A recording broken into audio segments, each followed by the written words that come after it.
Nos comentários do vídeo anterior, onde nós mostramos que a bobina de campo do nosso RCA Victor modelo 85T1 estava aberta, a bobina do alto-falante. Se você não assistiu esse vídeo, volte aí ao vídeo anterior e assista primeiro esse vídeo e depois volte aqui para você entender melhor o contexto desse vídeo de hoje. No vídeo de hoje nós vamos analisar a provável causa e quase certa causa já do porquê que essa bobina de campo abriu, e também vamos partir para o delicado trabalho de desenrolar a bobina de campo para poder contar as espiras. E a gente já vai falar do porquê que nós optamos em contá-las.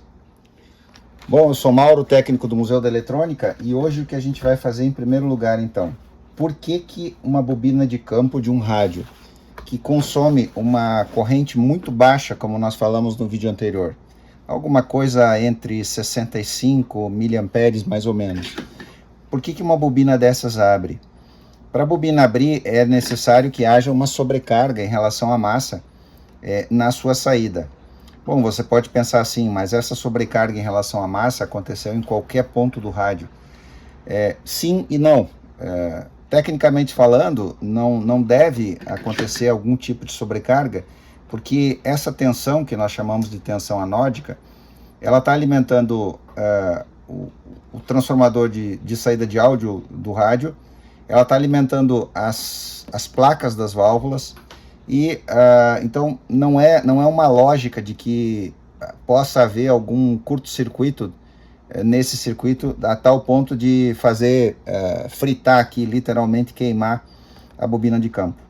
O mais plausível que pode ter acontecido aqui, e agora eu vou reforçar aquele outro vídeo que você vai encontrar aí no canal, o vídeo onde a gente explica, e o título do vídeo é Por que não ligar um radioválvula. Eu vou reforçar agora do porquê que você não deve, em hipótese alguma, ligar um rádio valvulado que está há muitas décadas parado, e aí você encontra esse rádio lá no sótão da sua casa, ou encontra num baú, ou encontra num porão, em algum lugar o rádio estava lá guardado, e aí você encontra esse rádio e você não resiste à tentação e liga ele na tomada. Não só um rádio, qualquer equipamento valvulado antigo. A televisão é pior ainda, por causa das altas tensões que ela trabalha. Mas qual é a explicação mais plausível para que essa bobina tenha queimado? Como eu mostrei no vídeo anterior, a saída aqui no catodo da nossa válvula 80 da retificadora, ela vai ser ligada na entrada da bobina de campo do alto-falante. E a saída da bobina de campo tem outro, aqui tem o primeiro capacitor eletrolítico, C24 10 microfarads, a gente já comentou sobre isso no vídeo anterior, e aqui tem um outro C23 de 16 microfarads, que vai à massa. O que provavelmente aconteceu aqui? Esse rádio deve ter ficado por várias décadas parado em algum lugar, sem uso, e é bastante provável que alguém em algum tempo, em algum momento, ligou esse rádio depois disso. O que acontece com um capacitor eletrolítico quando ele está parado por muito tempo?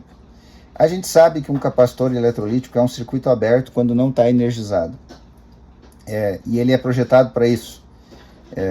Eu não vou entrar aqui no funcionamento do capacitor eletrolítico, mas você pode ir aí no canal, nas playlists do canal, você vai encontrar um vídeo muito completo, um vídeo que nós começamos do zero, explicando como funciona um capacitor. Então procure lá que você vai encontrar esse vídeo também. Se não encontrar, comente aí peça aí nos comentários que eu colo o link desse vídeo. Então, o que aconteceu aqui? Esse capacitor eletrolítico, depois de tantas décadas, ele se secou e ele virou um resistor, ou seja, ele virou uma resistência fixa.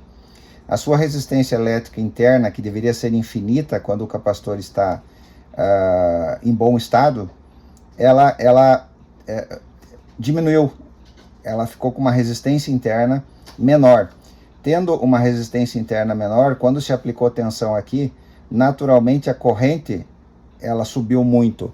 se impôs na bobina de campo uma corrente mais alta do que ela foi projetada, em torno desses 65 miliamperes.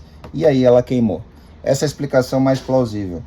O rádio parado, capacitores esgotados, viraram curto e alguém, quando ligou o rádio, acabou causando esse dano. Bom, partindo para a segunda parte desse vídeo agora, o que a gente vai fazer é o seguinte.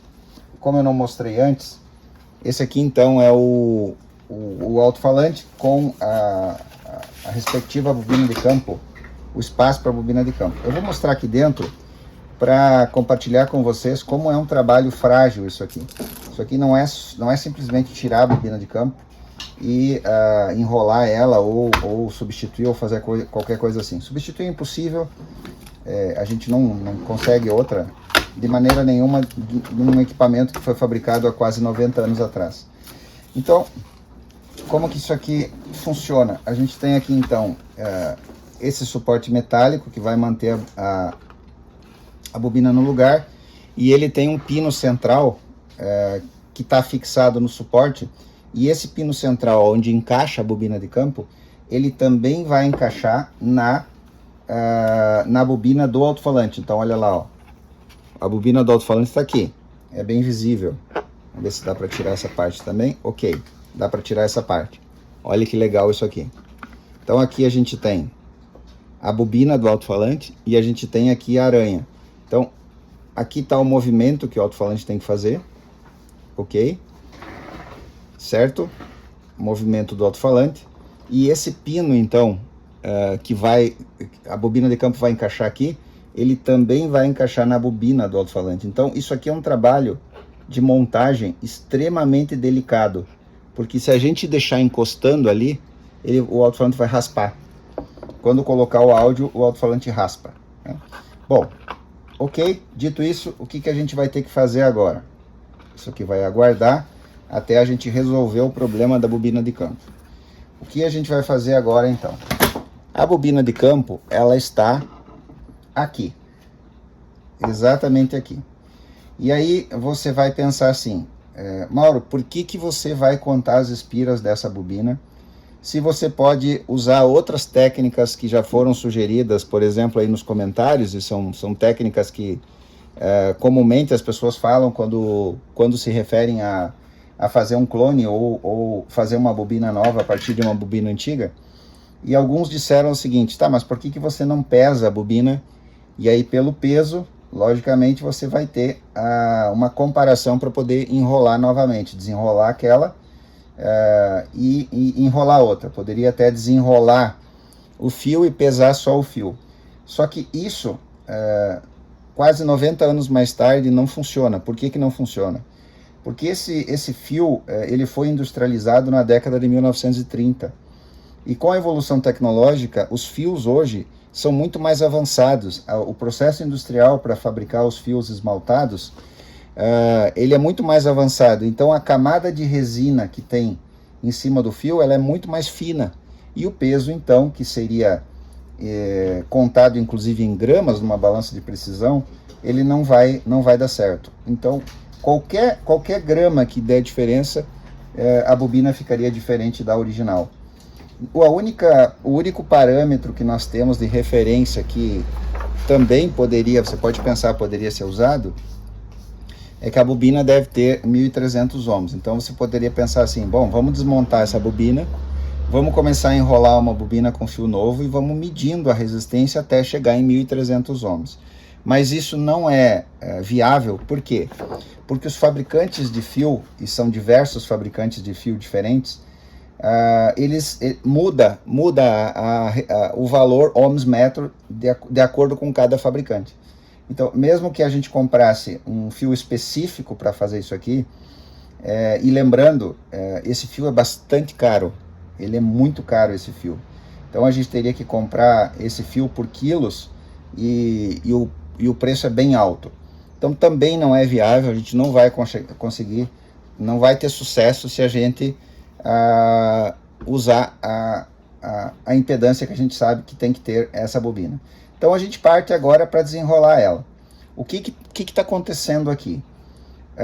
A bobina, por causa de tantos anos tantas décadas e também por causa de ter sofrido uma sobrecarga, logicamente ela aqueceu as suas espiras e o esmalte, se foi aquecido, ele grudou entre as espiras e entre as voltas, o esmalte grudou.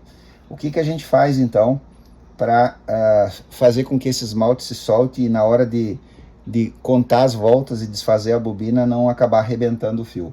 Usa thinner normal, para que se compra em lojas de tinta, e coloca a bobina então dentro de um recipiente qualquer e deixa dentro do thinner. Olha lá, ó. Vamos ver se você consegue enxergar ela. Ela tá lá, ó. Não sei se é visível, mas tá lá a bobina. Ela tá mergulhada desde ontem de manhã aqui, então já faz mais de 24 horas. De vez em quando a gente foi lá e mexeu assim para ter certeza de que o thinner iria atuar em todo o fio. E o que eu vou fazer agora então? Eu vou abrir isso aqui, vou tirar a bobina daqui e vou improvisar uma forma, uma metodologia simplória qualquer para a gente fazer a contagem, e vou começar a fazer a contagem das espiras. Se caso, vamos supor que eu consigo contar até a espira 200, várias voltas já saíram e de repente ela tranca. Se ela trancar, eu vou parar, eu não vou forçar para não arrebentar e volta para o thinner e vai ficar mais 24 horas. E assim sucessivamente, porque o que acontece? Como a bobina foi enrolada em camadas, talvez o thinner não penetre nas camadas mais inferiores, imediatamente abaixo dessas de cima. Então eu vou ter que ir tirando as camadas de cima para fazer com que o thinner penetre e faça se soltar, faça esse verniz original que está ali envelhecido, que foi colocado, amolecer e se soltar. Bom, vamos lá? Luvas cirúrgicas são úteis porque o thinner agride a pele, então é melhor fazer assim. Eu não vou descartar esse thinner que está aqui dentro. Primeiro a gente vai ver se o trabalho dele surtiu efeito aqui.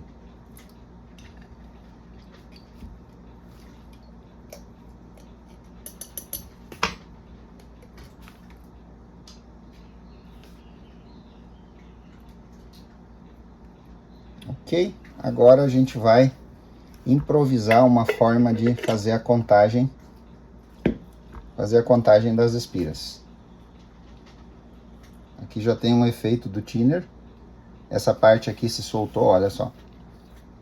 Ó, se soltou e é a parte de dentro do enrolamento. É a parte interna do enrolamento se soltou. Ali. Na verdade, ela se soltou toda ela. O thinner fez isso. Eu vou encaixar de novo, porque o nosso objetivo aqui é contar as espiras. Ó. Então, o enrolamento, aqui tá a parte de dentro, ela tá inclusive se soltando já. Isso é muito bom, se a parte de dentro tá se soltando, a gente tá perto de alcançar o nosso objetivo, que é conseguir desenrolar ela.